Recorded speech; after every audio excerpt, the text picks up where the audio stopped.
সূরা আত-তাওবা। এ সূরার শুরুতে বিসমিল্লাহ পড়া নিষেধ। হে মুসলমানরা, মুশরিকদের সাথে তোমরা যে সন্ধি চুক্তি সম্পাদন করে রেখেছিলে, আল্লাহ তাআলা ও তার রাসূলের পক্ষ থেকে তোমাদের তা থেকে অব্যাহতি রয়েছে। অতএব হে মুশরিকরা, তোমরা আরো 4 মাস পর্যন্ত এ পবিত্র ভূখণ্ডে চলাফেরা করে নাও এবং জেনে রেখো তোমরা কখনো আল্লাহ তাআলার ফয়সালা থেকে পালাতে পারবে না। তবে আল্লাহ তাআলা অবশ্যই কাফেরদের অপমানিত করবেন। আজ মহান হজের এদিনে দুনিয়ার মানুষের প্রতি আল্লাহ তাআলা ও তার রাসূলের ঘোষণা এই যে আল্লাহ তাআলা মুশরিকদের সাথে চুক্তির বাধ্যবাধকতা থেকে মুক্ত এবং মুক্ত তার রাসূলও। হে মুশরিকরা, যদি তোমরা এখনো তওবা করো তাহলে তাই হবে তোমাদের জন্য কল্যাণকর, আর যদি তোমরা মুখ ফিরিয়ে নাও তাহলে জেনে রেখো আল্লাহ তাআলার ফয়সালা থেকে তোমরা কখনো পালাতে পারবে না। হে নবী, এরপরও যারা কুফরি করেছে তাদের তুমি এক কঠোর আযাবের সুসংবাদ দাও। তবে সেসব মুশরিকের কথা আলাদা যাদের সাথে তোমরা চুক্তি করেছ। তারা চুক্তি রক্ষার ব্যাপারে এতটুকুও ত্রুটি করেনি, না তারা কখনো তোমাদের বিরুদ্ধে অন্য কাউকে সাহায্য করেছে। তাদের চুক্তি তাদের মেয়াদ শেষ হওয়া পর্যন্ত অবশ্যই তোমরা মেনে চলবে। আসলেই যারা আল্লাহ তাআলাকে ভয় করে তাদের অবশ্যই তিনি ভালোবাসেন। অতঃপর যখন এ নিষিদ্ধ 4 মাস অতিবাহিত হয়ে যাবে, তখন মুশরিকদের যেখানে পাবে সেখানেই তোমরা হত্যা করবে, তাদের বন্দী করবে, তাদের অবরোধ করবে এবং তাদের ধরার জন্য তোমরা প্রতিটি ঘাঁটিতে ওঁত পেতে বসে থাকবে। তবে এর পরেও তারা যদি তওবা করে, দিনের পথে ফিরে আসে এবং নামাজ প্রতিষ্ঠা করে, যাকাত আদায় করে, তাহলে তোমরা তাদের পথ ছেড়ে দাও। অবশ্যই আল্লাহ তাআলা ক্ষমাশীল ও বড় দয়াময়। আর মুশরিকদের মধ্যে থেকে যদি কোনো ব্যক্তি তোমার কাছে আশ্রয় চায়, তবে অবশ্যই তাকে তুমি আশ্রয় দেবে, যাতে করে তোমার আশ্রয় থেকে সে আল্লাহ তাআলার বাণী শুনতে পায়। অতঃপর তাকে তার কোনো নিরাপদ জায়গায় পৌঁছে দেবে। এটা এজন্যই যে এরা আসলেই এমন এক সম্প্রদায়ের লোক যারা কিছুই জানে না। আল্লাহ তাআলা ও তার রাসূলের সাথে মুশরিকদের এই চুক্তি কিভাবে বহাল থাকবে? তবে যাদের সাথে মসজিদুল হারামের পাশে বসে তোমরা চুক্তি সম্পাদন করেছিলে তাদের কথা আলাদা। যতক্ষণ পর্যন্ত তারা নিজেরা এই চুক্তির উপর বহাল থাকবে, ততক্ষণ পর্যন্ত তোমরাও চুক্তির উপর বহাল থেকো। অবশ্যই আল্লাহ তাআলা চুক্তি ও ওয়াদার ব্যাপারে সাবধানী ব্যক্তিদের ভালোবাসেন। কিভাবে তোমরা তাদের বিশ্বাস করবে? এরা যদি কখনো তোমাদের উপর জয়লাভ করে, তাহলে তারা যেমনি আত্মীয়তার বন্ধনে তোয়াক্কা করবে না, তেমনি চুক্তির মর্যাদাও দেবে না। তারা শুধু মুখের কথা দিয়ে তোমাদের খুশি রাখার চেষ্টা করে, কিন্তু তাদের অন্তরগুলো সেসব কথা কিছুতেই মেনে নেয় না। মূলত এদের অধিকাংশ ব্যক্তি হচ্ছে ফাসেক। এরা আল্লাহ তাআলার আয়াতসমূহ সামান্য কিছু বৈষয়িক মূল্যের বিনিময়ে বিক্রি করে দিয়েছে এবং মানুষকে আল্লাহ তাআলার পথ থেকে দূরে রেখেছে। নিশ্চয়ই এটা খুব জঘন্য কাজ যা তারা প্রতিনিয়ত করে যাচ্ছে। কোন ইমানদার লোকের ব্যাপারে এরা যেমন আত্মীয়তার ধার ধারে না, তেমনি কোন অঙ্গীকারের মর্যাদাও এরা রক্ষা করে না। মূলত এরা হচ্ছে সীমা লঙ্ঘনকারী। এ সত্ত্বেও যদি তারা তওবা করে, নামাজ প্রতিষ্ঠা করে, যাকাত আদায় করে, তাহলে তারা হবে তোমাদেরই দ্বীনী ভাই। আমি সেসব মানুষের কাছে আমার আয়াতসমূহ স্পষ্ট করে বর্ণনা করি যারা সত্য মিথ্যার তারতম্য বুঝতে পারে। তারা যদি তাদের প্রতিশ্রুতি দেওয়ার পরও তাদের সম্পাদিত চুক্তি ভঙ্গ করে এবং ক্রমাগত তোমাদের দ্বীন সম্পর্কে বিদ্রূপ করতে থাকে, তাহলে তোমরা কাফের সর্দারদের বিরুদ্ধে যুদ্ধ ঘোষণা করো, কেননা তাদের জন্য তখন আর কোনো চুক্তি বহাল নেই। এর ফলে আশা করা যায় তারা তাদের মন্দ কাজগুলো থেকে বিরত থাকবে। তোমরা কি এমন একটি দলের বিরুদ্ধে যুদ্ধ করবে না যারা বারবার নিজেদের অঙ্গীকার ভঙ্গ করেছে, যারা আল্লাহ তাআলার রাসূলকে স্বদেশ থেকে বের করার সংকল্প করেছে এবং তারাই তো প্রথম তোমাদের উপর হামলা শুরু করেছে? তোমরা কি সত্যি তাদের ভয় করো? অথচ যদি তোমরা মুমিন হও, তাহলে তোমাদের আল্লাহ তাআলাকে সবচেয়ে বেশি ভয় করা উচিত। তোমরা তাদের সাথে লড়াই করো। আল্লাহ তাআলা আসলে তোমাদের হাত দিয়েই ওদের শাস্তি দেবেন এবং তিনি এভাবেই তাদের অপমানিত করবেন। তাদের উপর বিজয় দিয়ে তিনি তোমাদের সাহায্য করবেন এবং এভাবে তিনি মুমিন সম্প্রদায়ের মনকেও প্রশান্ত করে দেবেন। তিনি এর দ্বারা তাদের দিলের ক্ষোভ বিদূরিত করে দেবেন। তিনি যাকে চাইবেন তার প্রতি ক্ষমা পরবশ হবেন। আল্লাহ তাআলা সব কিছুই জানেন এবং তিনি হচ্ছেন সুবিজ্ঞ কুশলী। তোমরা কি একথা মনে করে নিয়েছ তোমাদের এমনি এমনিই ছেড়ে দেয়া হবে? অথচ এখনো আল্লাহ তাআলা ভালো করে পরখ করে নেননি যে তোমাদের মাঝে কারা আল্লাহর পথে জিহাদ করেছে আর কারা আল্লাহ তাআলা তার রাসূল ও মুমিনদের ছাড়া অন্য কাউকে বন্ধু হিসেবে গ্রহণ করেছে। বস্তুত তোমরা যা কিছু করো না কেন আল্লাহ তাআলা সে সম্পর্কে সম্যক অবগত রয়েছেন। মুশরিকরা যখন নিজেরাই নিজেদের কুফরির কথা স্বীকার করছে তখন তারা আল্লাহ তাআলার মসজিদ আবাদ করবে, এটা তো হতেই পারে না। মূলত এরা হচ্ছে সেসব লোক যাদের যাবতীয় কর্মকাণ্ড আগেই বরবাদ হয়ে গেছে এবং চিরকাল তাই এদের দোজখের আগুনেই কাটাতে হবে। আল্লাহ তাআলার ঘর মসজিদ তো আবাদ করবে তারা যারা আল্লাহ তাআলা ও পরকালের উপর ঈমান আনে, নামাজ প্রতিষ্ঠা করে, যাকাত আদায় করে আর আল্লাহ তাআলা ছাড়া কাউকে তারা ভয় করে না। এদের ব্যাপারেই আশা করা যায় এরা হেদায়েত প্রাপ্ত মানুষের অন্তর্ভুক্ত হবে। তোমরা কি হজের মৌসুমে হাজিদের পানি পান করানো ও কাবা ঘরের খেদমত করাকে সে ব্যক্তির কাজের সমপর্যায়ের মনে করো? যে ব্যক্তি আল্লাহ তাআলার উপর ঈমান এনেছে, পরকালের উপর ঈমান এনেছে এবং আল্লাহ তাআলার রাস্তায় জিহাদ করেছে, এরা কখনো আল্লাহর কাছে সমান মর্যাদার নয়। আল্লাহ তাআলা কখনো জালেমদের সঠিক পথ দেখান না। যারা আল্লাহ তাআলার উপর ঈমান এনেছে তাঁরই সন্তুষ্টির জন্য হিজরত করেছে এবং আল্লাহ তাআলার পথে তাদের জান মাল দিয়ে জিহাদ করেছে, তাদের মর্যাদা আল্লাহ তাআলার কাছে সবার চাইতে বড় এবং এ ধরনের লোকেরাই পরিণামে সফল কাম হবে। তাদের মালিক তাদের জন্য নিজ তরফ থেকে দয়া, সন্তুষ্টি ও এমন এক সুরম্য জান্নাতের সুসংবাদ দিচ্ছেন যেখানে তাদের জন্য চিরস্থায়ী নিয়ামতের সামগ্রীসমূহ সাজানো রয়েছে। সেখানে তারা হবে চিরস্থায়ী। নিশ্চয়ই আল্লাহ তাআলার কাছে মোমেনদের জন্য মহাপুরস্কার সংরক্ষিত রয়েছে। হে ঈমানদার ব্যক্তিরা, যদি তোমাদের পিতা ও ভাই কখনো ঈমানের উপর কুফরিকেই বেশি ভালোবাসে তাহলে তোমরা এমন লোকদের কখনো বন্ধুরূপে গ্রহণ করো না। তোমাদের মধ্যে যারা এ ধরনের লোকদের নিজেদের বন্ধু হিসেবে গ্রহণ করে তারা হচ্ছে সুস্পষ্ট জালেম। হে নবী, বলো, যদি তোমাদের পিতা, তোমাদের ভাই, তোমাদের পরিবার পরিজন ও তোমাদের অর্জিত ধন সম্পদ এবং ব্যবসা বাণিজ্য যা অচল হয়ে যাবে বলে তোমরা ভয় করো, তোমাদের বাড়িঘর সমূহ যা তোমরা একান্তভাবে কামনা করো, এগুলো যদি তোমরা আল্লাহ তাআলা, তার রাসূল ও তার পথে জিহাদ করার চাইতে বেশি ভালোবাসো তাহলে তোমরা আল্লাহ তাআলার পক্ষ থেকে তার আযাবের ঘোষণা আসা পর্যন্ত অপেক্ষা করো। জেনে রেখো, আল্লাহ তাআলা কখনো ফাসিক সম্প্রদায়কে হেদায়েত করেন না। আল্লাহ তাআলা তো বহু জায়গায় তোমাদের সাহায্য করেছেন। বিশেষ করে হুনাইনের দিনে যে সাহায্য করেছেন তা স্মরণ করো। সেদিন যখন তোমাদের সংখ্যাধিক্য তোমাদের উৎফুল্ল করে দিয়েছিল, অথচ সংখ্যার এই বিপুলতা তোমাদের সেদিন কোনোই কাজে আসেনি। জমিন তার বিশালতা সত্ত্বেও তোমাদের উপর সংকুচিত হয়ে পড়েছিল। অতঃপর তোমরা একসময় ময়দান ছেড়ে পৃষ্ঠ প্রদর্শন করে পালিয়েও গেলে। অতঃপর আল্লাহ তাআলা তার রাসূল ও ময়দানে অটল হয়ে থাকা মুমিনদের উপর তার প্রশান্তি নাজিল করলেন। ময়দানে তিনি এমন এক লস্কর বাহিনী পাঠালেন যাদের সেদিন তোমরা দেখতে পাওনি, এবং তাদের দিয়ে তিনি কাফেরদের এক চরম শাস্তি দিলেন যারা আল্লাহকে অস্বীকার করে। এ হচ্ছে তাদের যথাযথ পাওনা। এরপরেও আল্লাহ তাআলা যাকে ইচ্ছা তাকে ক্ষমা করে দেন। আল্লাহ তাআলা ক্ষমাশীল ও পরম দয়ালু। ও হে মানুষ, তোমরা যারা আল্লাহ তাআলার উপর ঈমান এনেছ, জেনে রেখো, মুশরিকরা হচ্ছে চিন্তা ও আদর্শের দিক থেকে অপবিত্র। অতএব এ অপবিত্রতা নিয়ে তারা যেন এ বছরের পর আর কখনো এ পবিত্র মসজিদের কাছে না আসে। যদি তাদের না আসার কারণে তোমরা আশু দারিদ্র্যের আশঙ্কা করো তাহলে জেনে রেখো, অচিরেই আল্লাহ তাআলা চাইলে নিজ অনুগ্রহ দিয়ে তোমাদের অভাব মুক্ত করে দিতে পারেন।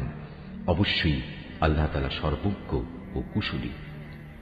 যাদের প্রতি ইতিপূর্বে কিতাব অবতীর্ণ করা হয়েছে তাদের মধ্যে যারা আল্লাহ তাআলার উপর ঈমান আনে না, পরকালের উপর ঈমান আনে না, আল্লাহ তাআলা ও তার রাসূল যা কিছু হারাম করেছেন তা হারাম বলে স্বীকার করে না, সর্বোপরি সত্য দ্বীন ইসলামকে নিজেদের জীবন ব্যবস্থা হিসেবে গ্রহণ করে না, তাদের বিরুদ্ধে তোমরা লড়াই চালিয়ে যাও যে পর্যন্ত না তারা নত হয়ে স্বেচ্ছায় জিজিয়া কর দিতে শুরু করে। ইহুদিরা বলে উযায়ের আল্লাহর পুত্র, আবার খ্রিস্টানরা বলে মসীহ আল্লাহর পুত্র।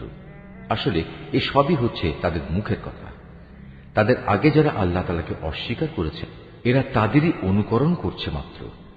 আল্লাহ তাআলা এদের সবাইকে ধ্বংস করুন। তাকিয়ে দেখো এরা কিভাবে আজ দাঁড়ে দাঁড়ে ঠোকর খাচ্ছে।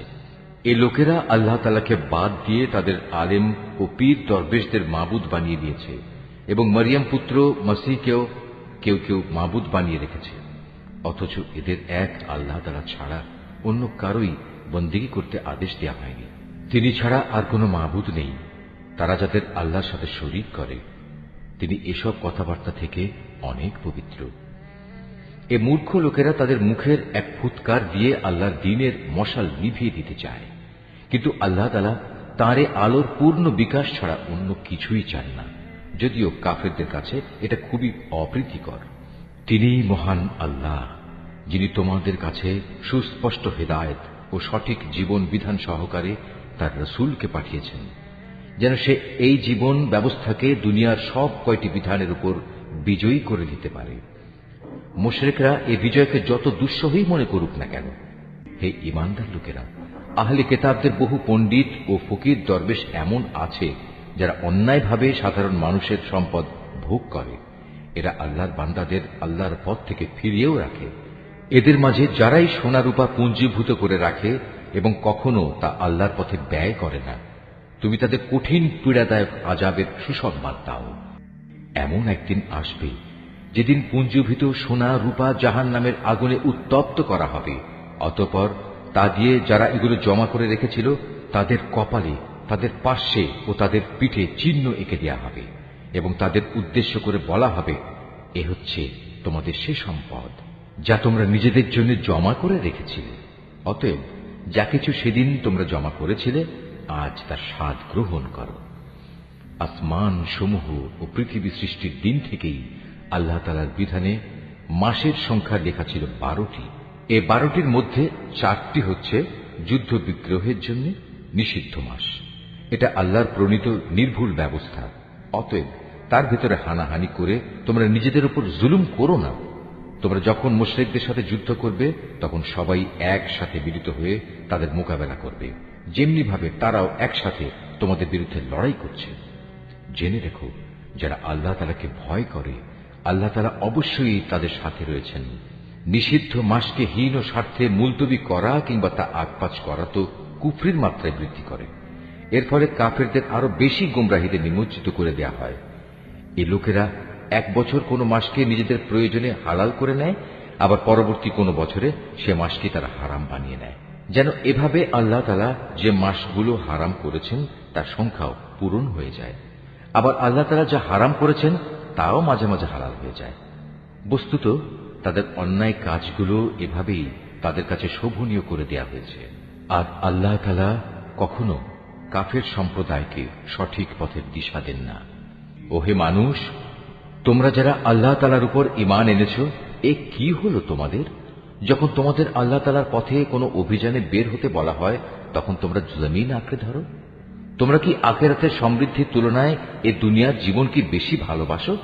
অথচ পরকালের মানদণ্ডে দুনিয়ার জীবনের এ ভোগের উপকরণ নিতান্তই কম। তোমরা যদি কোনো অভিযানে বের না হও তাহলে এ অবাধ্যতার জন্য তিনি তোমাদের কঠিন শাস্তি দেবেন এবং তোমাদের অন্য এক জাতি দ্বারা বদল করে দেবেন। তোমরা কিন্তু তার কোনোই অনিষ্ট সাধন করতে পারবে না, কারণ তিনি সব কিছুর উপর ক্ষমতাবান। হে মুমিনরা, তোমরা যদি তাকে এ কাজে সাহায্য না করো তাহলে আল্লাহ তাআলাই তাকে সাহায্য করবেন। আল্লাহ তাআলা তখনও তাকে সাহায্য করেছিলেন যখন কাফেররা তাকে তার ভিটে বাড়ি থেকে বের করে দিয়েছিল, বিশেষ করে যখন সে নবী ছিল মাত্র 2 জনের মধ্যে একজন, তাও আবার তারা 2 জন ছিল অন্ধকার এক গুহার মধ্যে। সে নবী যখন তার সাথীকে বলছিল, কোনো দুশ্চিন্তা করো না, আল্লাহ তাআলা আমাদের সাথেই আছেন, অতঃপর আল্লাহ তাআলা তার উপর তাঁর প্রশান্তি নাজিল করে তাকে সাহায্য করলেন এবং এমন এক বাহিনী দ্বারা তাকে শক্তি যোগালেন যাদের তোমরা সেদিন দেখতে পাওনি। এবং যারা আল্লাহ তাআলাকে অমান্য করেছে আল্লাহ তাআলা তাদের ধৃষ্টতামূলক বক্তব্য নিচু করে দিলেন এবং আল্লাহ তাআলার কথাই উপরে থাকল। আল্লাহ তাআলা পরাক্রমশালী ও প্রবল প্রজ্ঞাময়। তোমরা অভিযানে বের হয়ে পড়ো, কম রণসম্ভারে হোক কিংবা বেশি হোক, এবং জিহাদ করো আল্লাহ তাআলার পথে নিজেদের জান দিয়ে, মাল দিয়ে। এটাই তোমাদের জন্য উত্তম। কত ভালো হতো যদি তোমরা বুঝতে পারতে। হে নবী, এতে যদি আশু কোনো লাভ থাকত, হতো যদি তাদের এ সফর সহজ সুগম, তাহলে তারা অবশ্যই এ অভিযানে তোমার পেছনে পেছনে যেত।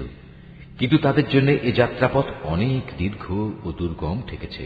তারা সত্তরই আল্লাহর নামে তোমার কাছে কসম করে বলবে, আমরা যদি সক্ষম হতাম তাহলে অবশ্যই তোমার সাথে অভিযানে বের হতাম। মিথ্যা অজুহাতে তারা নিজেরাই নিজেদের ধ্বংস করছে। আল্লাহ তাআলা জানেন এরা হচ্ছে মিথ্যাবাদী। হে নবী, আল্লাহ তাআলা তোমাকে মাফ করুন। ইমানের দাবিতে কারা সত্যবাদী আর কারা মিথ্যাবাদী, এ বিষয়টা তোমার কাছে স্পষ্ট হওয়ার আগে কেন তুমি তাদের যুদ্ধে যাওয়া থেকে অব্যাহতি দিলে?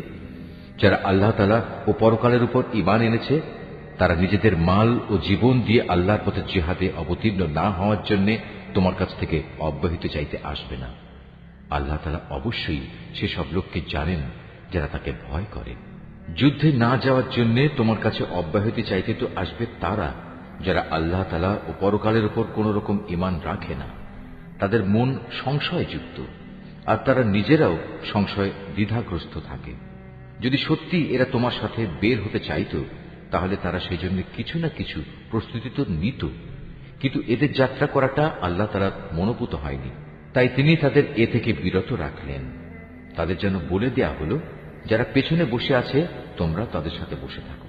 ওরা তোমাদের সাথে বের হলে তোমাদের মাঝে বিভ্রান্তি শুধু বাড়িয়ে দিত এবং তোমাদের সমাজে নানা রকম অশান্তি সৃষ্টির জন্য এদিক সেদিক ছোটাছুটি করত। তাছাড়া তোমাদের মধ্যেও তো তাদের কথা আগ্রহের সাথে শোনার মতো গুপ্তচর কিংবা দুর্বল ইমানের লোক আছে। আল্লাহ তাআলা এসব জালেমদের অবস্থা সম্পর্কে সম্যক অবগত রয়েছেন। এরা এর আগেও তোমাদের মাঝে বিশৃঙ্খলা সৃষ্টি করতে চেয়েছিল এবং তোমার পরিকল্পনাগুলো পাল্টে দেওয়ার চক্রান্ত করেছিল। শেষ পর্যন্ত ন্যায় ও ইনসাফ তাদের কাছে এসে হাজির হল এবং আল্লাহ তাআলার ফয়সালাই চূড়ান্তভাবে বিজয়ী হল, যদিও তারা হচ্ছে এ বিজয় অপছন্দকারী। তাদের ভেতর এমন কিছু মানুষও আছে যারা বলে, হে নবী, এই যুদ্ধে যাওয়া থেকে তুমি আমাকে অব্যাহতি দাও এবং আমাকে তুমি কোনো লোভনীয় বস্তুর মুসিবতে ফেলো না। তোমরা জেনে রেখো, এরা তো আগে থেকেই নানা মুসিবতে পড়ে আছে, আর জাহান্নাম তো কাফেরদের চারিদিকে বড় মুসিবতের মতোই ঘিরে রেখেছে। তোমাকে যদি কখনো কোনো কল্যাণ স্পর্শ করে তাহলে এতে তাদের দুঃখ হয়, আবার তোমার কোনো বিপদ ঘটলে তারা বলে, হ্যাঁ, আমরা এটা জানতাম, তাই আমরা আগেই ভিন্ন পথ অবলম্বন করে নিয়েছিলাম। অতঃপর তারা উৎফুল্ল চিত্তে তোমার কাছ থেকে সরে পড়ে। তুমি তাদের বলো, আসলে কল্যাণ অকল্যাণের কিছুই আমাদের উপর নাজিল হবে না, হবে শুধু তাই যা আল্লাহ তাআলা আমাদের জন্য নির্দিষ্ট করে রেখেছেন। তিনি আমাদের একমাত্র আশ্রয়। আর যারা মুমিন তাদের তো ভালো মন্দ সব ব্যাপারে শুধু আল্লাহ তাআলার উপরই ভরসা করা উচিত। আমাদের ব্যাপারে তোমরা কি বিজয় ও শাহাদাত এ দুটো কল্যাণের যে কোনো একটির অপেক্ষা করছো? কিন্তু তোমাদের জন্য আমরা যা কিছু প্রতীক্ষা করছি তা হচ্ছে আল্লাহ তাআলা নিজে থেকে তোমাদের আযাব দেবেন, কিংবা আমাদের হাত দিয়ে তোমাদের তিনি শাস্তি পৌঁছবেন। অতএব তোমরা অপেক্ষা করো, আমরাও তোমার সাথে অপেক্ষা করছি। হে নবী, তুমি বলো, ধন সম্পদ আগ্রহ সহকারে খরচ করো কিংবা অনিচ্ছায় খরচ করো, কোনো অবস্থায় তোমাদের কাছ থেকে তা কবুল করা হবে না, কেননা তোমরা হচ্ছ একটি নাফরমান জাতি। তাদের এ অর্থ সম্পদ কবুল না হওয়াকে এছাড়া আর কোনো কিছুই বাধা দেয়নি যে তারা স্বয়ং সৃষ্টিকর্তা আল্লাহ তাআলাকে ও তার পাঠানো রসুলকে অমান্য করেছে। তারা নামাজের জন্য আসে ঠিকই, কিন্তু তারা থাকে একান্ত অলস, আর আল্লাহ তাআলার পথে অর্থ ব্যয় করে বটে, তবে তা করে একান্ত অনিচ্ছার সাথে। সুতরাং হে নবী, ওদের মাল সম্পদ ও সন্তান সন্ততি যেন তোমাকে কখনো আশ্চর্যান্বিত না করে। আল্লাহ তাআলা মূলত এ সব কিছু দিয়ে তাদের এ দুনিয়ার জীবনে এক ধরনের আযাবই ফেলে রাখতে চান, আর যখন তাদের দেহ থেকে জান বের হয়ে যাবে তখন তারা কাফের অবস্থায় থাকবে। এরা আল্লাহ তাআলার নামে কসম করে বলে এরা তোমাদের দলের লোক, অথচ আল্লাহ তাআলা নিজেই বলেছেন এরা কখনোই তোমাদের লোক নয়। এরা হচ্ছে মূলত একটি ভীত সন্ত্রস্ত জাতি, এত ভীত যে তারা যদি এতটুকু আশ্রয়স্থল কোথাও পেয়ে যায় কিংবা পায়, যদি মাথা লুকোবার মতো কোনো গিরিগুহা অথবা জমিনের ভেতর ঢুকে পালাবার কোনো জায়গা, তাহলে অবশ্যই তারা তোমাদের ভয়ে এসব জায়গার দিকে দ্রুত পালিয়ে হলেও বাঁচার চেষ্টা করত। এদের মাঝে এমনও লোক আছে যারা বিশেষ অনুদানের ভাগ বন্টনের ব্যাপারেও তোমার উপর দোষারোপ করে, কিন্তু সে অংশ যদি তাদের দেয়া হয় তাহলে তারা খুবই সন্তুষ্ট হয়। আবার তাদের যদি তা দেয়া না হয় তাহলে তারা বিক্ষুব্ধ হয়ে ওঠে। যদি তারা এর উপর সন্তুষ্ট হতো যা আল্লাহ তাআলা ও তার রসুল তাদের দিয়েছেন, তাহলে তা কতই না ভালো হতো। সে অবস্থায় তারা বলতো, আল্লাহ তাআলাই আমাদের জন্য যথেষ্ট। অচিরেই আল্লাহ তাআলা তার অনন্ত ভাণ্ডার থেকে আমাদের অনেক দেবেন এবং তার রসুলও আমাদের অনেক দান করবেন। আমরা তো আল্লাহ সন্তুষ্টির দিকেই তাকিয়ে আছি। এসব সাদাকা যাকাতের অর্থ হচ্ছে ফকির মিসকিনদের জন্য, এ ব্যবস্থার আওতাধীন কর্মচারীদের জন্য, যাদের অন্তঃকরণ দ্বীনের প্রতি অনুরাগী করা প্রয়োজন তাদের জন্য, কোন ব্যক্তিকে গোলামির বন্ধন থেকে আজাদ করার জন্য, ঋণগ্রস্ত ব্যক্তির ঋণ মুক্তির জন্য, আল্লাহ তাআলার পথে সংগ্রামী ও মুসাফিরদের জন্য এই সাদকার অর্থ ব্যয় করতে হবে। এটা আল্লাহ তাআলার নির্ধারিত ফরজ। নিঃসন্দেহে আল্লাহ তাআলা সব কিছু জানেন এবং তিনিই হচ্ছেন বিজ্ঞ কুশলী। তাদের মধ্যে এমন কিছু লোক আছে যারা আল্লাহর নবীকে কষ্ট দেয়। তারা বলে, এ ব্যক্তি কান কথায় বিশ্বাস করে। হে নবী, তুমি তাদের বলো, তার কান তাই শুনে যা তোমাদের জন্য কল্যাণকর। সে আল্লাহ তাআলাকে বিশ্বাস করে, মোমেনদের উপর বিশ্বাস রাখে। তোমাদের মধ্যে যারা ঈমান আনে সে তাদের জন্যও আল্লাহ তাআলার রহমত। যারা আল্লাহর রসুলকে কষ্ট দেয় তাদের জন্য কঠোর শাস্তির ব্যবস্থা রয়েছে। এরা তোমাদের খুশি করার জন্য আল্লাহ তাআলার নামে শপথ করে, অথচ এরা যদি সত্যিকার অর্থে মোমেন হতো তাহলে এরা বুঝত খুশি করার জন্য আল্লাহ তাআলা ও তাঁর রসুলের অধিকার হচ্ছে সবচাইতে বেশি। এ মূর্খ লোকেরা কি একথা জানে না? যদি কোনো ব্যক্তি আল্লাহ তাআলা ও তাঁর রসুলের বিদ্রোহ করে তবে তার জন্য রয়েছে জাহান্নামের আগুন, সেখানে সে চিরকাল থাকবে, আর তা হচ্ছে তার জন্য চরম লাঞ্ছনা।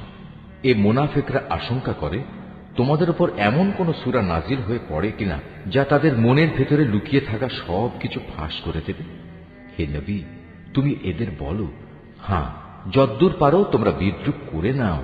অবশ্যই আল্লাহ তাআলা এমন কিছু নাজিল করবেন যাতে তিনি সবকিছু ফাঁস করে দেবেন, যার তোমরা আশঙ্কা করছো। তুমি যদি তাদের কিছু জিজ্ঞেস করো তারা বলবে, না, আমরা তো একটু কথাবার্তা ও হাসি কৌতুক করছিলাম মাত্র। তুমি তাদের বলো, তোমরা কি আল্লাহ তাআলা তার আয়াতসমূহ ও তার রসুলকে বিদ্রুপ করছিলে?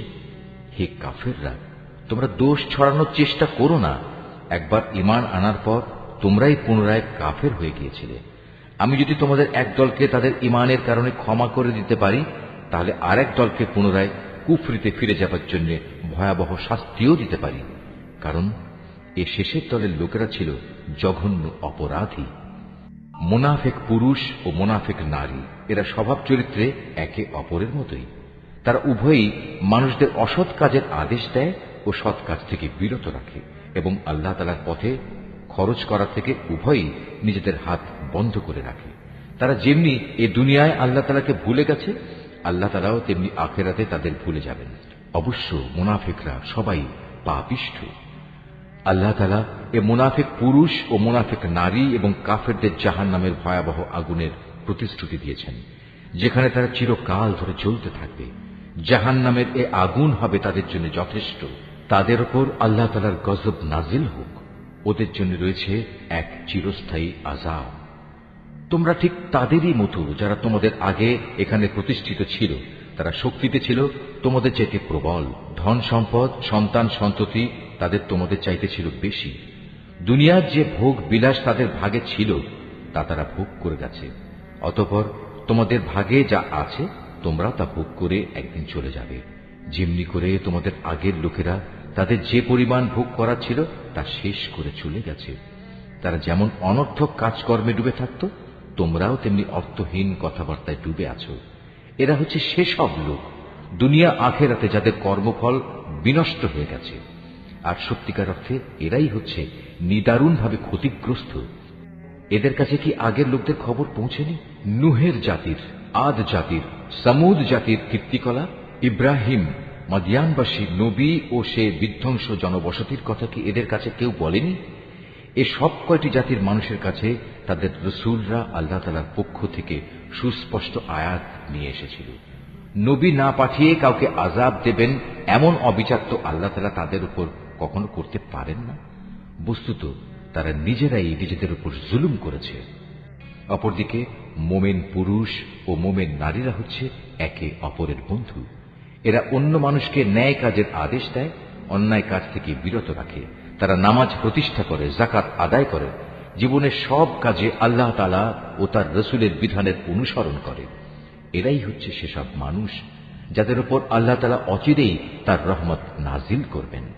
অবশ্যই আল্লাহ তাআলা পরাক্রমশালী, কুশলী। এ ধরনের মোমেন পুরুষ ও মোমেন নারীদের আল্লাহ তাআলা এমন এক সুরম্য জান্নাতের প্রতিশ্রুতি দিচ্ছেন, যার তলদেশ দিয়ে ঝর্ণাধারা প্রবাহমান থাকবে, যেখানে তারা চিরদিন অবস্থান করবে।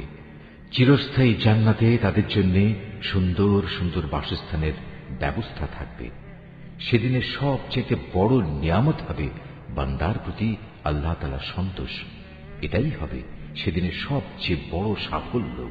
হে নবী, কাফের ও মুনাফিকদের বিরুদ্ধে জিহাদে অবতীর্ণ হও, ওদের প্রতি কঠোরতা অবলম্বন করো, কেননা এদের চূড়ান্ত আবাসস্থল হবে জাহান্নাম। এটি বড়ই নিকৃষ্ট স্থান। এরা আল্লাহর নামে কসম করে বলে কুফরি শব্দ এরা বলেনি, আসলে এরা কুফরি শব্দ বলেছে এবং তাদের ইসলাম গ্রহণের পরেই তারা তা অস্বীকার করেছে। এরা এমন এক কাজে সংকল্প করেছিল যা তারা করতে পারেনি। এর পরেও তাদের প্রতিশোধ নেয়ার এছাড়া আর কি কারণ থাকতে পারে? আল্লাহ ও তার রসুল নিজ অনুগ্রহ দিয়ে তাদের ধনশালী করে দিয়েছিলেন। এখনো যদি এ লোকেরা আল্লাহ তাআলার কাছে তওবা করে তাহলে এটা তাদের জন্যই ভালো হবে। আর যদি তারা সত্য থেকে মুখ ফিরিয়ে নেয় তাহলে আল্লাহ তাআলা দুনিয়া আখিরাত উভয় স্থানেই তাদের কঠিন আযাব দেবেন এবং উপরন্তু এ জমিনে তারা কখনো কোনো বন্ধু কিংবা সাহায্যকারী পাবে না। ওদের মধ্যে এমন কিছু লোক আছে যারা আল্লাহর সাথে ওয়াদা করেছিল, যদি আল্লাহ তাআলা নিজ অনুগ্রহে আমাদের সম্পদ দান করেন তাহলে আমরা অবশ্যই তার একাংশ আল্লাহর পথে দান করব এবং সত্যি আমরা নেক লোকদের অন্তর্ভুক্ত হয়ে যাব। অতঃপর যখন আল্লাহ তাআলা নিজ অনুগ্রহের ভান্ডার থেকে তাদের ধন সম্পদ দান করলেন, তখন তারা দানের বদলে কার্পণ্য করতে শুরু করল এবং আল্লাহ তাআলাকে দেয়া ওয়াদা থেকে তার গোঁড়ামির সাথেই ফিরে এল। অতঃপর আল্লাহ তাআলা তাদের অন্তরে মুনাফিকি বদ্ধমূল করে দিলেন সেদিন পর্যন্ত যেদিন তারা আল্লাহ তাআলার সাথে সাক্ষাৎ করবে। এটা এ কারণে এরা আল্লাহ তাআলার কাছে যে ওয়াদা করেছিল তা ভঙ্গ করেছে। আসলেই এরা ছিল ভয়ানক মিথ্যাবাদী। এই লোকেরা কি একথা জানত না?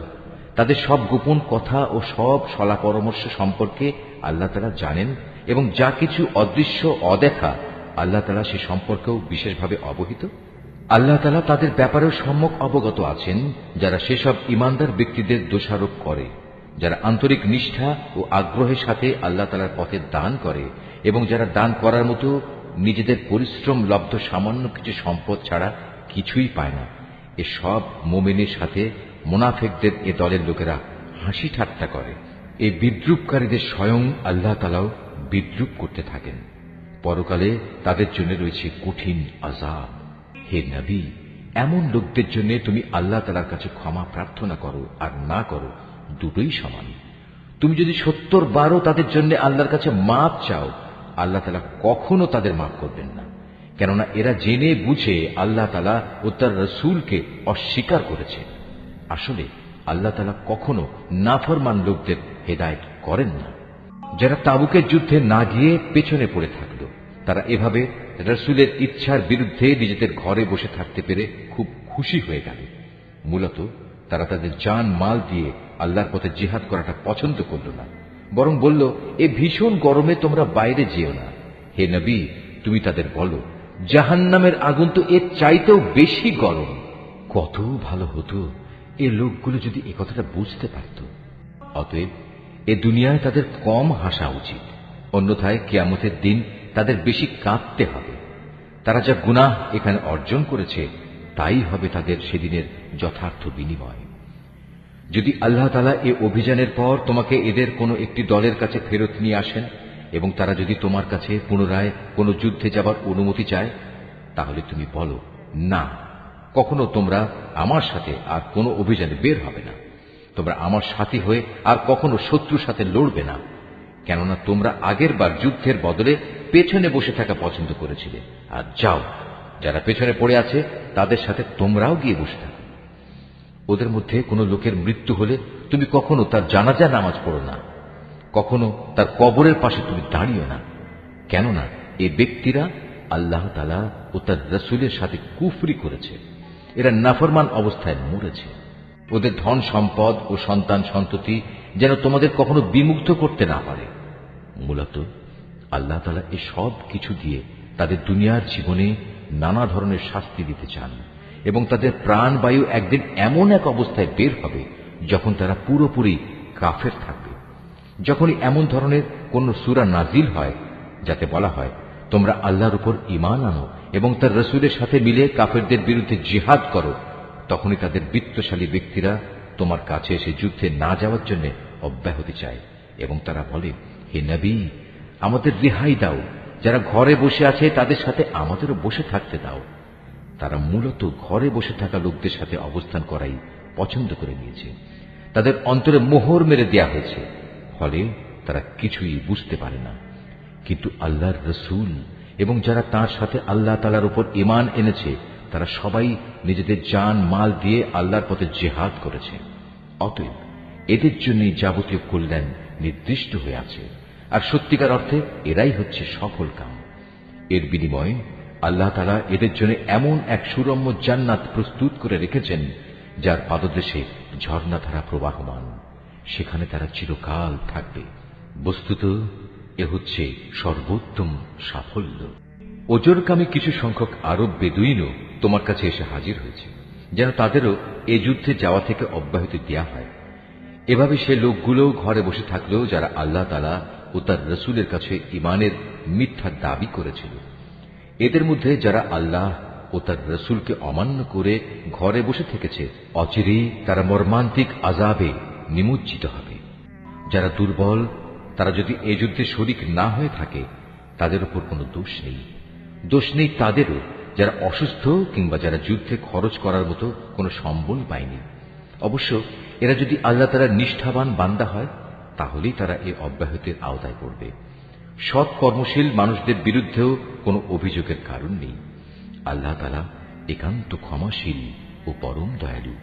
তাদের ব্যাপারেও কোনো অভিযোগ নেই যারা যুদ্ধ শুরুর প্রাক্কালে তোমার কাছে যাত্রার বাহন সরবরাহ করার জন্য এসেছিল এবং তুমি তাদের বলেছিলে, তোমাদের জন্য আমি এমন কিছু পাচ্ছি না যার উপর আমি তোমাদের আরোহণ করাতে পারি।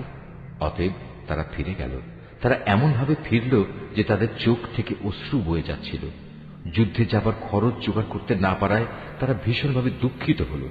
সব অভিযোগ তো তাদের বিরুদ্ধে যারা সামর্থ্যবান হওয়া সত্ত্বেও তোমার কাছে অব্যাহতি চায়। যারা পেছনে পড়ে থাকলো তাদের সাথে ঘরে বসে থাকাই অবশেষে তারা পছন্দ করল। আল্লাহ তাআলা তাদের অন্তরে মোহর মেরে দিয়েছেন। এ কারণেই তারা তা জানতে পারছে না কোনটা তাদের জন্য ভালো। যুদ্ধ শেষে তোমরা যখন তাদের কাছে ফিরে আসবে তখন এরা তোমাদের কাছে ওজর পেশ করবে। তুমি তাদের বলো, আজ তোমরা কোন রকম ওজর আপত্তি পেশ করো না, আমরা কখনো তোমাদের বিশ্বাস করব না। আল্লাহ তাআলা ইতিমধ্যেই তোমাদের অন্তরের সব কথা আমাদের বলে দিয়েছেন। এখন থেকে আল্লাহ তাআলা ও তাঁর রাসূলই তোমাদের কার্যকলাপ দেখবেন। অতঃপর তোমাদের সে মহান সত্তার কাছেই ফিরে যেতে হবে, যিনি যেমন জানেন তোমাদের গোপন করে রাখা সবকিছু, তেমনি জানেন প্রকাশ্য বিষয়সমূহ। অতঃপর তিনি সে আলোকে তোমাদের বলে দেবেন দুনিয়ার জীবনে তোমরা কি কাজ করছিলে। যখন তোমরা তাদের কাছে ফিরে আসবে তখন এরা আল্লাহ তাআলার নামে কসম করে তোমাকে বলবে তুমি যেন তাদের ব্যাপারটা উপেক্ষা করো। আসলেই তোমরা ওদের উপেক্ষা করো, কেননা ওরা হচ্ছে চিন্তা ও আদর্শের দিক থেকে নাপাক। তাদের ঠিকানা হচ্ছে জাহান্নাম। দুনিয়ার জীবনে তারা যা কিছু করে এসেছে এটা হচ্ছে তার যথার্থ বিনিময়। এরা তোমাদের কাছে এজন্যই কসম করে যেন তোমরা সব কথা ভুলে আবার তাদের উপর সন্তুষ্ট হয়ে যাও। কিন্তু তোমরা যদি শতবারও তাদের উপর সন্তুষ্ট হও, আল্লাহ তাআলা কখনো এ ফাসেক সম্প্রদায়ের উপর সন্তুষ্ট হবেন না। বেদুইন আরব লোকগুলো কুফর ও মুনাফিকের ব্যাপারে অত্যন্ত কঠোর প্রকৃতির। আল্লাহ তাআলা তার রাসূলের উপর স্বীয় দ্বীনের সীমারেখার যে বিধানসমূহ নাজিল করেছেন সে জ্ঞান লাভ না করার ক্ষমতাই মনে হয় এদের মধ্যে প্রবল। মূলত আল্লাহ তাআলাই হচ্ছেন সুবিজ্ঞ, কুশলী।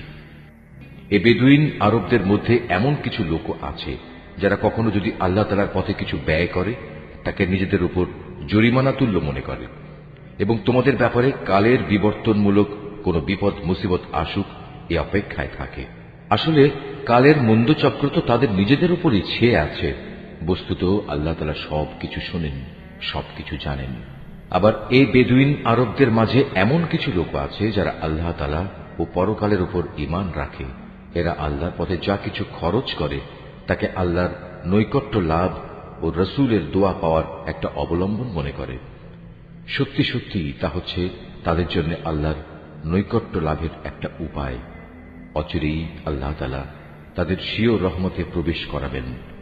অবশ্যই আল্লাহ তাআলা ক্ষমাশীল ও পরম দয়ালু। মুহাজির ও আনসারদের মাঝে যারা প্রথম দিকে ঈমান এনেছে এবং পরে যারা একান্ত নিষ্ঠার সাথে তাদের অনুসরণ করেছে, আল্লাহ তাআলা এদের উপর সন্তুষ্ট হয়েছেন এবং এরাও আল্লাহ তাআলার উপর সন্তুষ্ট হয়েছে। আল্লাহ তাআলা তাদের জন্য এমন এক সুরম্য জান্নাত তৈরি করে রেখেছেন যার তলদেশ দিয়ে ঝর্ণাধারা প্রবাহিত। সেখানে তারা চিরকাল থাকবে, আর তাই হবে সর্বোত্তম সাফল্য।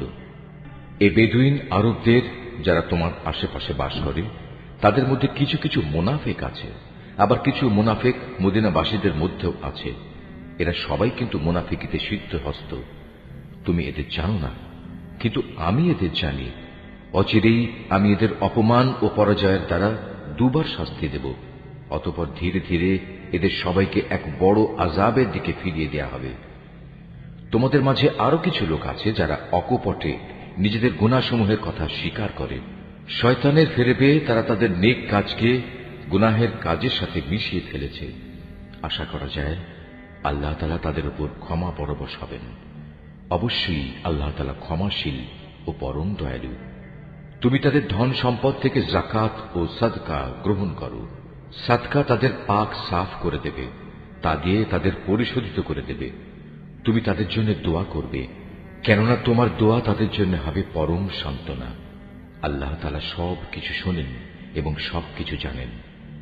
তারা কি এ কথাটা জানে না আল্লাহ তাআলা তাঁর বান্দাদের তওবা কবুল করেন এবং তিনি যাকাত ও সাদকা গ্রহণ করেন? নিশ্চয়ই আল্লাহ তাআলা হচ্ছেন তওবা গ্রহণকারী ও পরম দয়ালু। হে নবী, এদের তুমি বলো, তোমরা ভালো কাজ করো।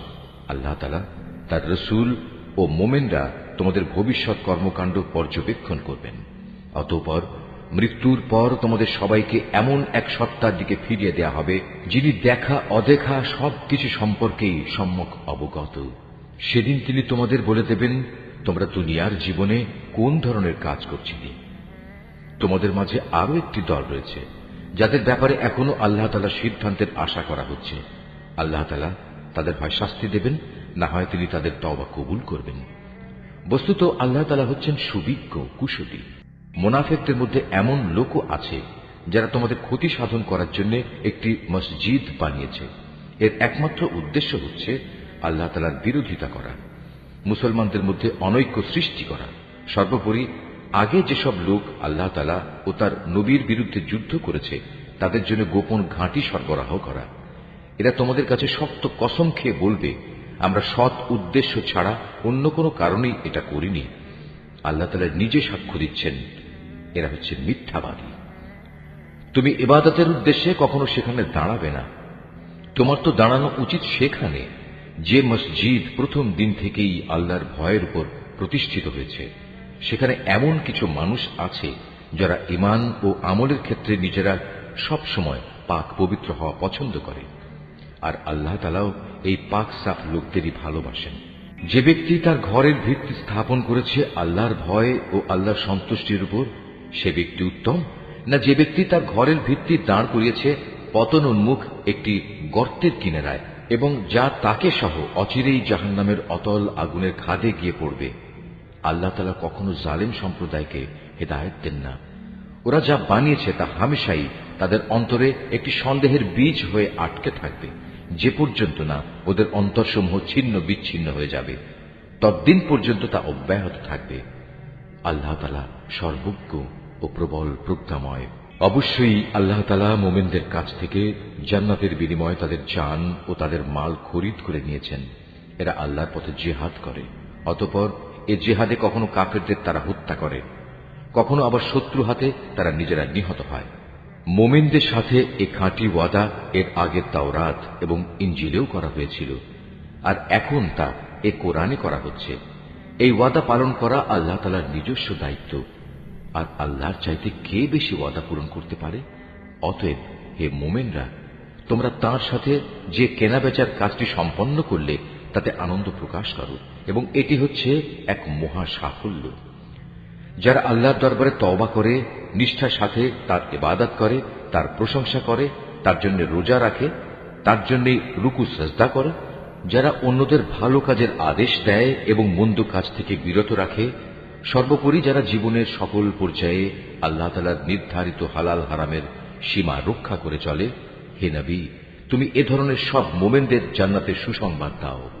নবী ও তার ঈমানদার সাথীদের জন্য এটা মানায় না যে তারা মুশরিকদের জন্য কখনো মাগফিরাতের দোয়া করবে, এমনকি যদি তারা তাদের ঘনিষ্ঠ আত্মীয় হয়, যখন এটি পরিষ্কার হয়ে গেছে যে তারা আসলেই জাহান্নামের অধিবাসী। ইব্রাহিমের স্বীয় পিতার জন্য মাগফিরাতের ব্যাপারটি একটি ওয়াদা প্রতিপালন ছাড়া আর কিছুই ছিল না, যা সে তার পিতার কাছে আগেই করে রেখেছিল।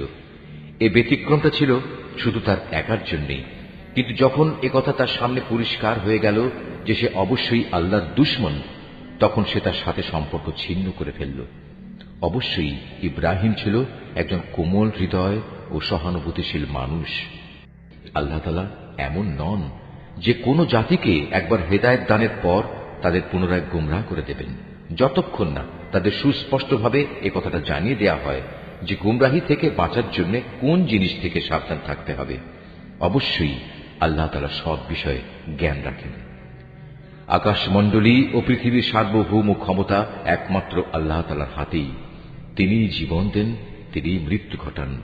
আল্লাহ তাআলা ছাড়া তোমাদের কোনো অভিভাবক নেই, নেই কোনো সাহায্যকারীও। অবশ্যই আল্লাহ তাআলা তার নবীর উপর অনুগ্রহ করেছেন মুহাজিরদের উপর, আনসারদের উপর, যারা একান্ত কঠিন সময়ে তার অনুগমন করেছিল, তাদের সবার উপর।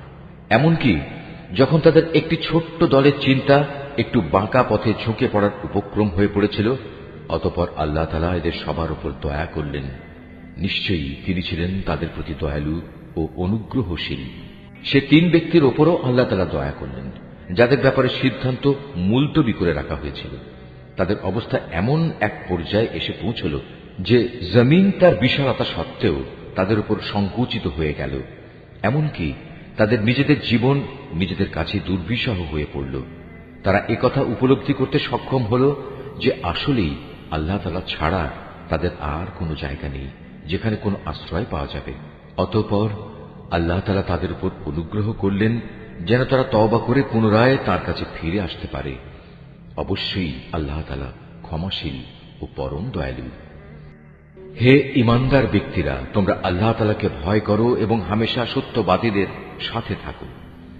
মদিনার মূল অধিবাসী ও তাদের আশেপাশের বেদুইন আরবদের জন্য এটা সঙ্গত ছিল না যে তারা রাসূলের সহগামী না হয়ে পেছনে থেকে যাবে এবং তার জীবন থেকে নিজেদের জীবনকে বেশি প্রিয় মনে করবে। আসলে এটা এজন্যে, আল্লাহ তাআলার পথে তারা যে তৃষ্ণা, ক্লান্তি ও ক্ষুধায় কষ্ট পাবে তা তাদের নেক আমলের মধ্যেই শামিল হবে। তাছাড়া এমন কোন স্থানে তারা যাবে যেখানে যাওয়ায় কাফেরদের তাদের উপর ক্রোধ আসবে এবং শত্রুদের কাছ থেকেও মোকাবেলার সময় তারা কিছু সম্পদ লাভ করবে। মূলত এর প্রতিটি কাজের বদলে তাদের জন্য নেক আমল লেখা হবে। নিশ্চয়ই আল্লাহ তাআলা নেক লোকদের কাজের প্রতিফল বিনষ্ট করবেন না। এভাবেই তারা আল্লাহর পথে যা খরচ করে তা পরিমাণে কম হোক কিংবা বেশি, তা বিনষ্ট হয় না। এবং যদি তারা আল্লাহর উদ্দেশ্যে কোনো প্রান্তর অতিক্রম করে চলে, তাও তাদের জন্য লিপিবদ্ধ হবে, যাতে করে তারা দুনিয়ায় যা কিছু করে এসেছে, আখিরাতে আল্লাহ তাআলা তার চাইতে উত্তম পুরস্কার তাদের দিতে পারেন। মুমিনদের কখনো কোনো অভিযানে সবার একত্রে বের হওয়া ঠিক নয়। তারা এমন কেন করল না যে তাদের প্রত্যেক দল থেকে কিছু কিছু লোক বের হতো এবং দ্বীন সম্পর্কে জ্ঞানানুশীলন করত। অতঃপর যখন তারা অভিযান শেষে নিজ জাতির কাছে ফিরে আসত, তখন তাদের জাতিকে তারা আযাবের ভয় দেখাত। আশা করা যায় এতে তারা সতর্ক হয়ে চলবে। হে ঈমানদার লোকেরা, কাফেরদের মধ্যে যারা তোমাদের সীমান্তের কাছাকাছি রয়েছে তাদের বিরুদ্ধে জিহাদ করো। এমন ভাবে জিহাদ করবে যেন তারা তোমাদের মধ্যে কঠোরতা দেখতে পায়। জেনে রেখো, আল্লাহ তাআলা হামেশাই মুত্তাকি লোকদের সাথে রয়েছেন। যখন কোনো নতুন সূরা নাজিল হয় তখন এদের কিছু লোক এসে বিদ্রূপের ভাষায় জিজ্ঞেস করে, এ সূরা তোমাদের কার কার ঈমান বৃদ্ধি করেছে? তোমরা বলো, হ্যাঁ, যারা সত্যি আল্লাহর উপর ঈমান এনেছে এই সূরা অবশ্যই তাদের ঈমান বৃদ্ধি করেছে এবং এর ফলে তারা আনন্দিতও হয়েছে। আর যাদের অন্তরে ব্যাধি রয়েছে এ সূরা তাদের মধ্যে আগের জমে থাকা নাপাকির সাথে আরো কিছু নতুন নাপাকি যুক্ত করে তা বাড়িয়ে দিয়েছে এবং তারা এ নাপাক ও কাফের অবস্থায় মারা যাবে। তারা কি দেখতে পায় না প্রতি বছর তাদের কিভাবে বিভিন্ন পরীক্ষায় ফেলে একবার কিংবা দুবার বিপর্যস্ত করা হচ্ছে? এর পরেও তারা তওবা করে না এবং বিপর্যয় থেকে তারা কোনো শিক্ষাও গ্রহণ করে না। আর যখনই কোনো নতুন সূরা নাজিল হয় তখন তারা পরস্পর চোখ চাওয়াচাওয়ি করে এবং ইশারায় একে অপরকে জিজ্ঞাসা করে, কেউ কি তোমাদের দেখতে পাচ্ছে? অতঃপর তারা হেদায়েত থেকে ফিরে যায়। আর আল্লাহ তাআলা তাদের অন্তরকে এভাবেই সত্য থেকে ফিরিয়ে দিয়েছেন, কেননা এরা হচ্ছে এমন সম্প্রদায়ের লোক যারা কিছু অনুধাবন করে না। হে মানুষ, তোমাদের কাছে তোমাদেরই মধ্যে থেকে এক রসূল এসেছে। তোমাদের কোন রকম কষ্ট ভোগ তার কাছে দুঃসহ। সে তোমাদের একান্ত কল্যাণকামী। ঈমানদারদের প্রতি সে হচ্ছে স্নেহপরায়ণ ও পরম দয়ালু। এর পরেও যদি এরা এমন কল্যাণকামী একজন রসূলের কাছ থেকে মুখ ফিরিয়ে নেয় তাহলে তুমি তাদের খোলাখুলি বলে দাও, আল্লাহ তাআলাই আমার জন্য যথেষ্ট। তিনি ছাড়া আর কোনো মাবুদ নেই। সমস্যায় সংকটে আমি তাঁর উপরে ভরসা করি এবং তিনিই হচ্ছেন মহান আরশের একচ্ছত্র অধিপতি।